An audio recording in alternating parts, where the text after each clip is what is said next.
여러분, 우리가 직장 생활이 전쟁터와 같다라는 말에 동의하지 않으십니까? 치열한 생존 경쟁 속에서 우리는 마치 어려서부터 입시 전쟁과 같이 이렇게 전쟁터에서 사는 것 같은 그런 인생을 살아가죠. 아니, 심지어 부부 간에도 늘 전쟁이 일어납니다. 아마 오늘 우리 교회 오시기 전에 이미 전쟁을 벌이신 분이 계실 거예요. 예배 가시는 거 늦었다는 것 때문에 벌써 한판 하시고 오신 분이 제 눈에도 보이기 시작하고 있습니다. 그럼 근데 이 성경은 우리가 우리의 삶의 모든 영역에서 일어나는 이 전쟁이 그냥 전쟁이 아니라 영적인 전쟁이라고 말하고 있습니다. 오늘 본문은 그런 의미에서 굉장히 중요한 본문입니다. 왜냐하면 오늘 본문은 느헤미야와 유다 사람들이 성벽을 재건할 때 드디어 산발랏 일당이 전쟁을 걸어온, 심지어 일명 영적 전쟁에 직면한 이야기이기 때문입니다. 비난을 해도 오히려 그것이 역효과를 내어서 오히려 한 달 만에 성벽을 절반이나 쌓는 그런 놀라운 성과를 거두게 되자 이번에는 대적자들이 전쟁을 본격적으로 계획하기 시작한 것입니다. 그렇기 때문에 사단은 절대로 우리가 비난하는 것으로 끝나는 것이 아니라 우리의 신앙을 무너뜨리고 우리의 마음을 무너뜨리고 우리의 가정과 일터와 모든 것을 무너뜨릴 때까지 우리를 향해서 끊임없이 전쟁을 해오는 존재라는 것을 기억하시기를 바랍니다. 근데 놀랍게도 오늘 본문에서 느헤미야와 유다 사람들이 그 전쟁에서 승리를 합니다. 우리는 영적인 전쟁에서 때론 늘 실패할 때가 많지 않아요. 늘 사단에게 져서 또다시 죄악에 빠지고 또다시 관계를 망가뜨리고 또다시 우리의 모든 것이 무너지지 않습니까? 그런데 놀랍게도 오늘 본문에서 느헤미야는 이 영적 전쟁에서 승리했습니다. 그러기에 저는 오늘 본문을 통해서 저와 여러분이 이 영적 전쟁의 승리의 비결을 배워서 늘 승리하는 인생을 살아가게 되시기를 주님의 이름으로 축복합니다. 자, 그렇다면 우리가 어떻게 영적 전쟁에서 승리할 수가 있을까요? 영적 전쟁에서 승리하기 위한 첫 번째 스텝은 무엇보다도 먼저 우리의 마음을 지켜야 한다는 것입니다. 마음을 지켜야 합니다. 왜냐하면 사단이 우리를 향해서 공격해 올 때 제일 먼저 공격하는 부위가 바로 마음이에요. 마음. 왜냐하면 마음이 무너지면 이미 전쟁은 끝난 것이기 때문에 그렇죠. 여러분, 사기가 떨어진 군인이 적수를 이겼던 그 소식을 들어본 적이 있으십니까? 이 마음이 떨어지면, 이 마음이 무너지면 전쟁은 이미 끝난 거예요. 자, 오늘 그 마음을 무너뜨리기 위해서 사단이 공격을 하자, 자, 이 성벽을 잘 쌓던 이 사람들의 마음이 어떻게 됐습니까? 이 사람들은 말합니다. 흙무더기가 아직도 많이 남았고 우리는 힘이 빠졌기 때문이다. 정말 그럴까요? 아니요. 흙무더기는 처음보다 이제 절반으로 줄어버렸습니다. 이제 한 달만 하면 성벽은 완전히 재건되는 거예요. 근데 이들은 못하겠다 그러고 있어요. 왜요? 마음이 무너졌기 때문입니다. 마음이 무너지면 우리가 할 수 있는 모든 능력을 상실하게 되는 것입니다. 여러분, 그렇기 때문에 사단은 계속해서 우리의 마음을 공격하는 거예요. 우리 마음은 가까이 사는 사람들이 우리 마음을 무너뜨리는 거예요. 먼 데 있는 사람이 우리 마음을 무너뜨립니까? 아내의 한마디가 남편의 마음을 무너뜨립니다. 남편의 말 한마디가 아내의 마음을 다 무너뜨립니다. 가까이 사는 사람이 마음을 무너뜨리는 것이죠. 자, 우리 옆 사람에게 인사해 볼까요? 가까이 사는 사람을 조심합시다. 시작. 예. 그러니까 여러분, 아까도 우리 김용희 안사님 그 간증을 들으면서 그 아내가 얼마나 지혜롭습니까? 여보, 당신이 혹시 스트레스를 받아서 담배를 피게 되더라도 실패했다고 생각하지 마세요. 실수했다고 생각하세요. 이 얼마나, 그러니까 그 힘이 되는 거죠. 나 여보 담배 끊어볼게. 행여. 뭐 이제 이런 얘기 하면 이제 끝나는 거예요, 이미. 시작하기 전에도 끝나는 거죠. 여러분, 부정적인 사람들을 가까이 해서는 안 돼요. 부정적인 사람들 가까이 하면요, 마음이 이미 다 무너져요. 그럼 우리 교회도 어떤 사람은 부정적인 사람이 있을까요, 없을까요? 있어요. 그 사람들을 한번 만나보세요. 10번만 들으면 교회 예배 드려지기가 싫어요. 부정적인 사람을 10번이나 만난다, 가까이 두신다, 그건 이미 끝난 인생이 되는 거예요. 그래서 부부간에도 오늘이 부부의 날인데 가까이 살면서, 가장 가까이 살면서 늘 긍정적인 언어를 배워야 돼요. 그걸 제일 못해. 참 안타까운 일이죠. 여러분, 이 가까이 사는 유다 사람들에 의해서 심리전을 펼친 거예요. 그 대적자들이 우리 치러 갈 거야. 너네 이제 다 죽었어. 성벽 절반 쌓았다고 한순간에 끝날 거야. 이런 얘기 계속 들려주니까 몇 번이나? 그러면 가까이 사는 사람들이 강하게 거기서 마음이 무너져. 우리에겐 하나님이 있어. 이거 딱 끝났어야 되는데 쪼르르 쫓아와가지고 친대 끝났어. 몇 번이나? 10번이나. 가끔 그런 분이 있어. 우리 교회는 그런 분이 거의 없는데 가끔 저한테 목사님 힘들어. 큰일 났어요. 목회에 아무런 도움이 안 돼. 얘기 안 하셔도 돼요. 그러려면 기도하세요, 차라리. 여러분, 이게 마음을 무너뜨리는 게 얼마나 이게 무서운 거냐면, 이렇게 그런 얘기를 계속 들으니까 이미 싸워보고, 지금 전쟁이 일어났어요, 안 일어났어요? 안 일어났어요. 근데 뭐가 먼저 찾아왔어요? 두려움이 찾아온 거죠. 우리를 갑자기 돌이켜버린대. 두려움이 찾아왔습니다. 마음이 무너진 거죠. 여러분, 오죽하면 두려움에 대한 이런 유명한 이야기가 있어요. 어떤 사람이 길을 가다가 재난과 두려움을 만났습니다. 재난아 어디 가니? 라고 물었어요. 그랬더니 재난이 나 사람 1만 명 죽이러 가. 끔찍하다. 야, 너 혼자 1만 명을 죽여? 그러자 재난이 말했습니다. 아니, 나는 100명밖에 못 죽여. 나머지는 두려움이 죽일 거야. 재난 때문에 무너지는 게 아니에요. 상황 때문에 무너지는 게 아닙니다. 우리가 패배하는 것은 상황이 나쁘기 때문이 아니라 두려운 마음이 먼저 무너져 내리기 때문인 것이죠. 퇴직에 대한 두려움, 실직에 대한 두려움, 질병에 대한 두려움, 노년에 대한 두려움, 예측할 수 없는 미래에 대한 두려움, 이 두려움이 우리의 마음을 공격해오는 순간 우리의 마음은 무너져 내리는 것이고 이미 전쟁은 끝난 것입니다. 그러기에 잠언 4장 23절은 말씀합니다. 모든 지킬 만한 것 중에 더욱 네 마음을 지켜라. 무릇 생명의 근원이 이에서 남이니라. 생명의 근원, 우리가 생명력 있게 살아갈 수 있는 모든 능력은 우리의 마음을 지킬 때 오는 것이지 상황 때문이 아니라는 거예요. 사랑하는 여러분, 무엇보다도 마음을 지키십시오. 사단은 끊임없이 내 가까운 사람들로 하여금 생각지도 못했던 얘기를 계속해서 들려주는 거예요. 그 부정적인 이야기로 인해서 마음이 무너지지 않는 저와 여러분이 되시기를, 그래서 마음을 지켜 승리하는 인생 살게 되시기를 주님의 이름으로 축원합니다. 한 발 더 나가서 우리가 어떻게 영적 전쟁에서 승리할 수가 있을까? 두 번째는 기도함으로 주님을 바라볼 줄 알아야 돼요. 뭐라고요? 기도함으로 주님을, 제가 기도만 하라고 돼 있지 않고 기도함으로 주님을 바라봐야 된다고 말씀했어요. 말씀드린 것처럼 영적 전쟁은 우리 마음에서 일어나요. 그래서 마음만 잘 지키면 우리는 영적 전쟁에서 반드시 승리할 수가 있습니다. 아멘이십니까? 근데 문제는 뭐예요? 마음을 지킨다는 게 굉장히 어렵다는 거죠. 누군가의 말 한마디에 그냥 마음이 무너지는 거예요. 여러분, 제가 요번 주 굉장히 춘천에 내려가서 이틀 동안 매산여고 부흥회를 인도했어요. 그러다 보니까 이제 굉장히 바빠서 월요일날 보통 설교 준비를 그래도 오후까지만 하고 이제 보통 다른 일을 보는데 저녁 늦게까지 설교를 준비했어요. 그래서 6시 때도 집에를 못 갔어요. 설교 준비를 쉬는 날인데 계속 하고 있는데 아무도 없는 교회, 쉬는 날이니까 교회 사람도 없죠. 근데 계속 막 쿵쾅쿵쾅 소리가 들리는 거예요. 이게 뭐지? 하고 나와봤더니 동네 아이들이 와서, 물론 우리 교회 아이도 한 명 있더라고요. 근데 동네 아이들이 와가지고 저 미취학실이 문이 열려 있었던 거예요. 거기 들어가가지고 어두운 데서 애들이 막 놀고 있는 거예요. 그래서 제가 더 놀게 하고 싶었지만 이제 저도 이제 나가야 되고 아무도 없으니까 문을 잠가야 되니까, 얘들아 이제 여기 문 잠가야 되는데 나가줘야겠다 그랬더니 애들이 안 나가요. 요즘 애들은 뭐 얘기해도 안 나가요.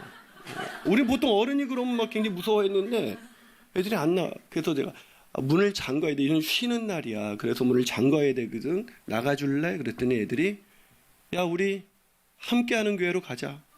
그러는 거예요. 와, 바로 옆 교회거든요.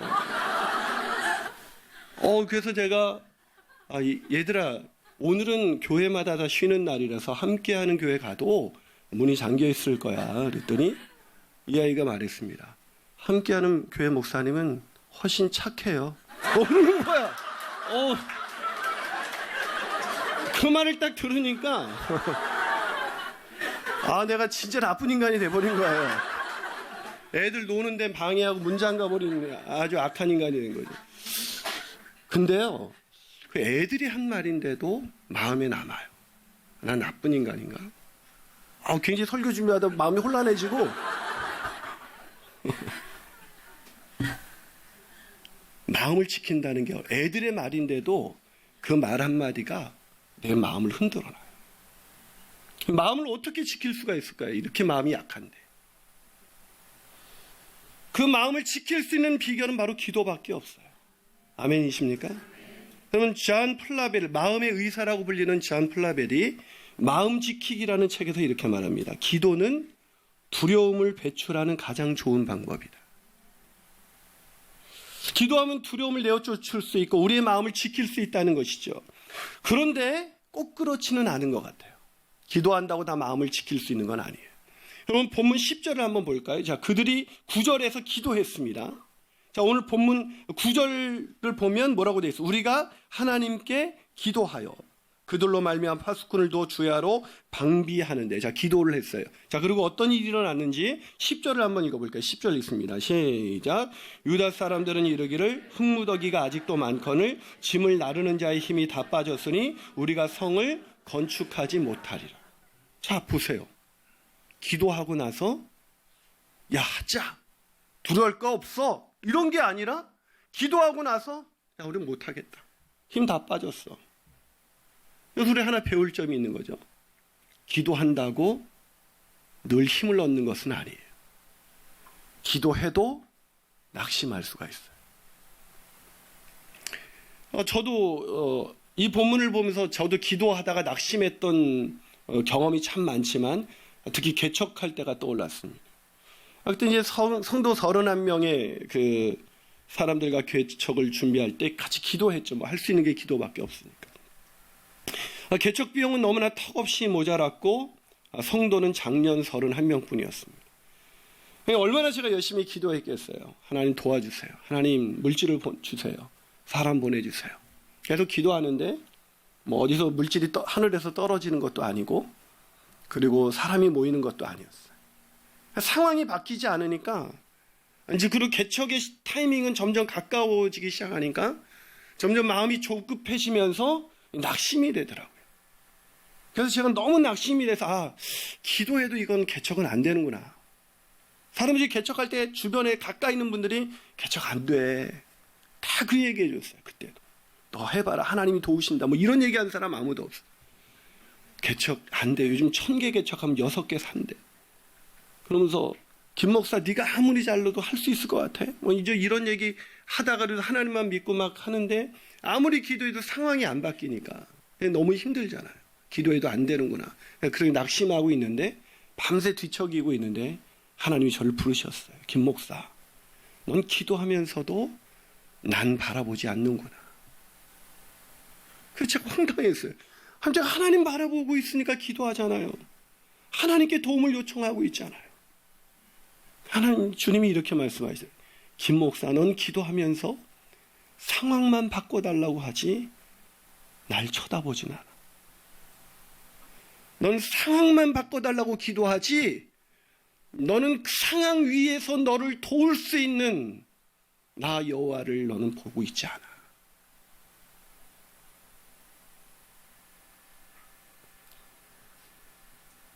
제가 그때 깨달았어요. 내가 기도한다고 기도하는 게 아니구나. 이게 무슨 얘기인지 아시겠죠? 이제. 기도가 뭐예요? 그건 하나님을 바라보는 거예요. 기도는 내 상황을 바꿔달라고 말하는 게 아니라 기도는 하나님을 바라보는 거예요. 나를 사랑하시는 주님, 나를 사랑하사 아들을 아낌없이 내어주신 주님, 그래서 그 아들과 함께 모든 것을 허락해 주시는 주님, 내가 어떤 절망의 구렁텅이에 있을지라도 나를 건지시는 여호와, 나를 죄와 사망에서 구원하신 하나님, 그 하나님을 바라보는 건데 내가 기도하면서 상황만 바꿔달라고 하고 있지 눈을 들어서 하나님을 바라보지 못하고 있는 거예요. 그러니까 이 낙심의 웅덩이에서, 이 낙심의 늪에서 빠져나올 수가 없는 거예요. 기도하는데 빠져나오지 못하는 거예요. 오늘 유다 사람들이 그랬던 것입니다. 그러자 이 느헤미야가 기도하면서도 낙심하는 이들에게 뭐라고 말합니까? 오늘 보면 14절입니다. 자, 14절 한번 읽어볼까요? 자, 14절입니다. 읽습니다. 시작. 내가 돌아본 후에 일어나서 귀족들과 민장들과 남은 백성에게 말하기를 너희는 그들을 두려워하지 말고 지극히 크시고 두려운 주를 기억하라. 뭐라고요? 그들을 두려워하지 말고, 상황을 두려워하지 말고, 마귀의 공격을 두려워하지 말고 지극히 크시고 두려우신 주를 기억해라. 주님의 얼굴을 바라봐라. 너희들 기도는 하고 있는데 상황에 매몰돼서 상황만 바꿔달라고 하고 있지, 그 주님, 너희를 여기까지 인도하신 여호와, 그 하나님을 보지 못하고 있잖아. 그 주님을 보라고.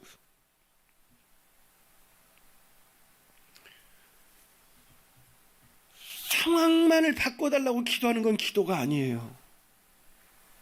그건 이방인들의 기도죠. 우리 부부의 날인데 내 남편 바꿔주세요. 뭐 바꿔달라는 게 교체해달라는 게 아니고요. 왜 거기까지 가시고 그러세요? 성품을 바꿔달라고, 예수 믿게 해달라고, 영적인 제사장이 되게 해달라고. 그렇게 기도하는 게 기도가 아니에요. 여전히 내 남편 바뀌지 않고, 내 자식 바뀌지 않고, 내 직장의 상황이 바뀌지 않아도 그 모든 것을 아시고 합력하여 선을 이루시는 하나님, 그 하나님을 바라보는 게 기도예요. 그 하나님을 바라보게 되시기를 주님의 이름으로 축원합니다. 그럼 우리의 마음을 굳건히 지킬 수가 있는 거예요. 마지막으로 우리가 어떻게 영적 전쟁에서 승리할 수가 있을까? 그건 기도만 하지 말고 행동하며 싸워야 한다는 것입니다. 굉장히 중요해요. 여러분, 영적 전쟁에서 승리하는 비결은 기도함으로 우리의 마음을 지키는 거예요. 기도함으로 하나님을 바라볼 때 우리의 마음을 지키면 우리는 어떠한 대적이 몰려와도 승리하게 될 줄로 믿습니다.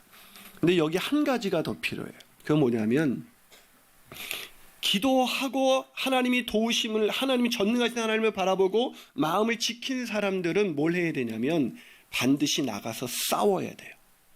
싸워야 이기지요. 싸워요. 그럼 제가 한번 질문을 해볼까요? 병이 들었어요. 기도해야 될까요? 병원에 가야 될까요? 여러분 평상시 대답하는 대로 돼요. 신앙이 좋은 척하는 사람은 기도해야 합니다. 현실적인 사람은 병원에 가야죠. 정답은 기도하면서 병원에 가야 돼요. 이게 믿음 없는 태도가 아니에요. 질문을 바꿔볼게요. 좀 이해하기 쉽게. 애가 좋은 대학 들어갈래? 기도해야 돼요? 공부해야 돼요? 그건 대답 잘하시네요. 청년이 취업을 해야 돼요. 어떻게 해야 돼요? 기도해야 돼요? 이력서 내야 돼요? 기도하면서 이력서를 내야죠. 성경 항상 밸런스가 있어요. 기도만 하는 게 신앙이 좋은 게 아니에요. 기도하면서 나를 도우시는 그 크고 두려우신 여호와, 나를 사랑하사 아들을 아낌없이 내어주신 그 하나님을 믿는 사람은 새 힘이 솟아나요. 힘이 다 빠졌다가도 아무것도 없는 그 상황에서도 다시 힘이 나면서 하나님이 날 도우시는데 내가 못할 게 뭐가 있어, 다시 해보는 거야 하고 싸우는 것입니다. 여러분, 오늘 본문에 있는 유대인, 그 본문에 소개된 그 유다 사람들이 그랬죠. 여러분, 오늘 본문 이 16절부터 14절 이후 쭉 23절까지 무슨 내용, 기도하는 내용이 아니에요.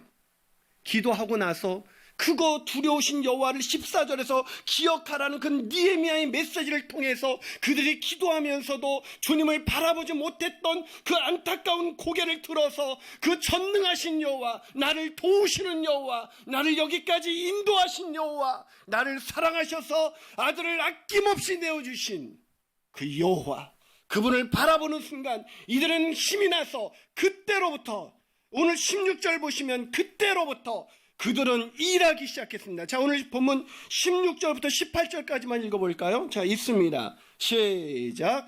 그때로부터 내 수하 사람들의 절반은 일하고 절반은 갑옷을 입고 창과 방패와 활을 가졌고 민장은 유다 온 족속의 뒤에 있었으며 성을 건축하는 자와 짐을 나르는 자는 다 각각 한 손으로 일을 하며 한 손에서는 병기를 잡았는데 건축하는 자는 각각 허리에 칼을 차고 건축하며 나팔 부는 자는 내 곁에 섰었느니라. 뭐예요? 일하기 시작하잖아요. 한 손에는 병기를 잡고 한 손으로는 일을 하면서 얼마나 하나만 하기도 힘들어 죽겠을 텐데 힘이 다 빠졌다고 했었던 사람들이 그 여호와 하나님, 크고 두려우신 하나님을 바라보는 순간 한 손에서는 병기를 잡고 한 손에는 일을 하면서, 아마 삽을 잡았겠죠? 그렇게 일을 하는 그 열심을 보지 않습니까? 이들이 얼마나 열심히 싸우며 일을 했는지 오늘 본문 21절은 이렇게 말합니다. 자, 21절을 한번 읽어볼까요? 21절 있습니다. 시작. 우리가 이같이 공사하는데 무리의 절반은 동틀 때부터 발이 나기까지 창을 잡았다. 무슨 얘기예요? 동틀 때부터 별이 뜨기까지, 새벽부터 밤이 깊어질 때까지 그들은 한 손에는 창을 들고 한 손에는 낫을 들고 계속해서 일을 하면서 싸우면서 일을 하고 있는 이들의 열정과 이들의 이 싸움을 여러분 보고 있지 않습니까?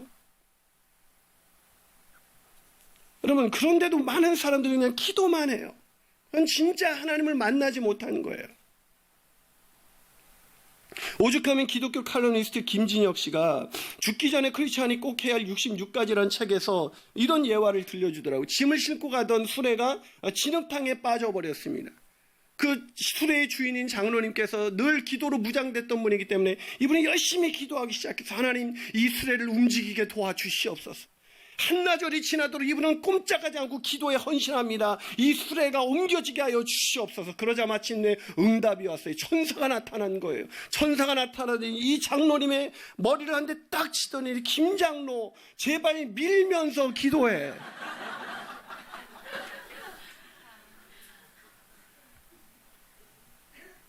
밀면서 기도하세요. 기도하면서 미세요. 그게 영적 싸움의 원리. 사랑하는 여러분, 그 전능하신 여호와 하나님이 오늘 본문에서 우리를 위하여 싸워주신다고 말하고 있습니다.